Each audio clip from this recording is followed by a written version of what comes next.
Thank you for inviting me to speak about culture-driven selling. I'll never forget the time when Luis Jaimes from Mexico called me on the phone. Now, Luis is with Johnson & Johnson in Mexico. And Luis called me up and he said, John, he goes, actually he said this, he says, John, oye, quiero que te juntes conmigo en la Ciudad de México, tenemos un proyecto muy importante y yo tengo que hablar contigo. Sé que has hablado en Estados Unidos, has hecho cursos y yo quiero saber si vienes a México. What does that mean? He said to me, he said, John, I need you to come to Mexico. You've done a lot of work for Johnson & Johnson in the US and you've really helped with their sales culture. We'd like for you to come to Mexico because I have a problem.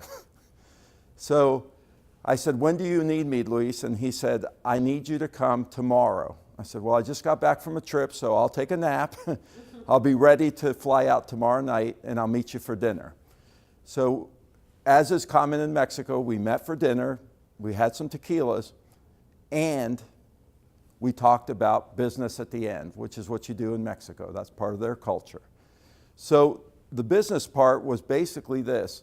Luis said, we have some of the worst customer satisfaction scores in the entire region of Latin America.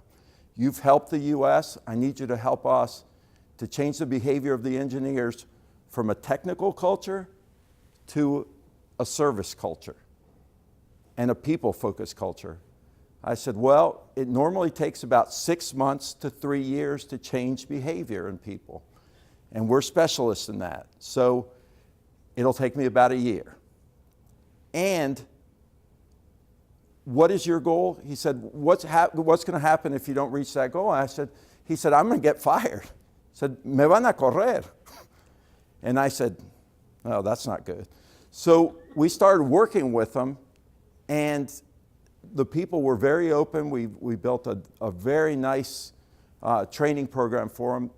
We went through all the behavior steps that you have to go through to change mindsets and behavior in adults, which is not easy.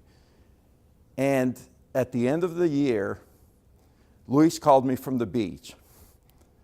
And I said, how you doing, Luis? He says, I'm on the beach having a good time. And I said, why is that? What are you celebrating? He says, not only did we not double customer satisfaction, we tripled it. And we didn't increase our sales by 10%, which was we were supposed to do. We increased it by 20%. So thank you, John. I said, well, thank you, Luis. You and your guys did all the work. And he said, well, I'm going to hire you again for many, many years. And I've been working with Luis for many years. After I came back from that trip, I went to Paris. I got invited last minute to go to Paris because 2 companies were merging. One of them was Alcan Aluminum, if you're familiar with the cans, you know, of beer or of soft drinks. That's Alcan. So they were merging with Amcor, another big packaging company. And their challenge was, we need to take a sales force that's twice the size of what we need now. We need to half that sales force.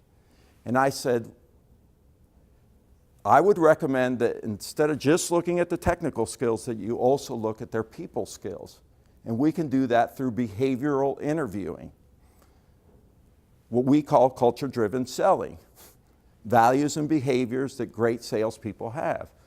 And so I did role plays for a solid week with the sales force in front of the 2 senior vice presidents.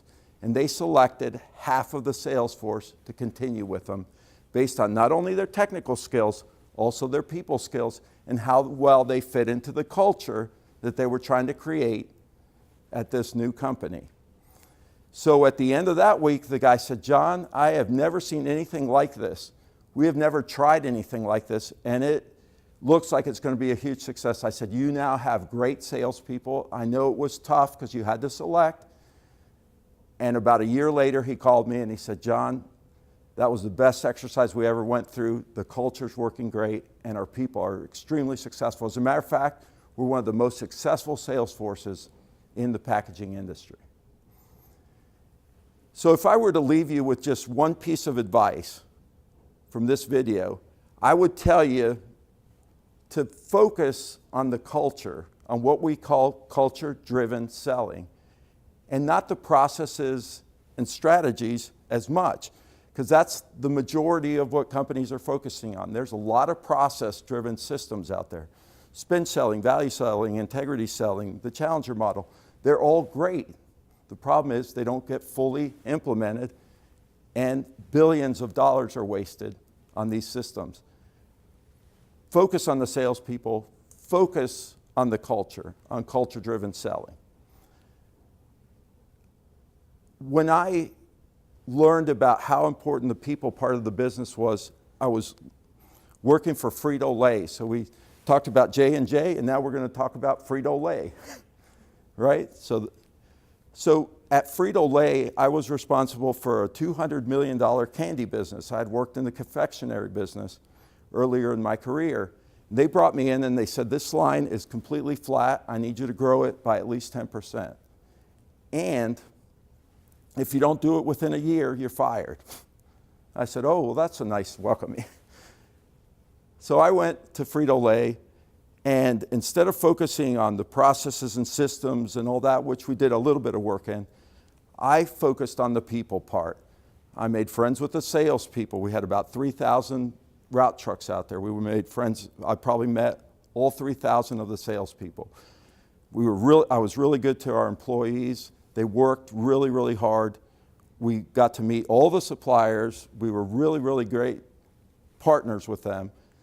And at the end of the year, he said, John, not only am I not going to fire you, you grew the line 35%. Nobody's ever done that in a year. I said, well, it's all about the people. And if I have anybody to thank, it's everybody here. He goes, John, I like your spirit. I like that you're humble. You did a great job. I'm going to promote you. And so I got a wonderful promotion to go to Chile and work down in Chile. Culture-driven selling is the premise of the book that I wrote, and it's called A Little Story for Salespeople About Culture-Driven Selling. And the book's about Ralph. And Ralph is a great character in the book. He's having a bad time, and Ralph needs to learn some values and some behaviors that are going to help him to save his job, because he's about to lose his job. He's been put on a 45-day PIP, and Ralph is also going to have to overcome some marriage difficulties. So in the book, it talks about culture-driven selling in a fun story. And so if I were to leave you with one thing from this talk, it would be focus on the culture and the people, not the processes and the strategies as much. Thank you.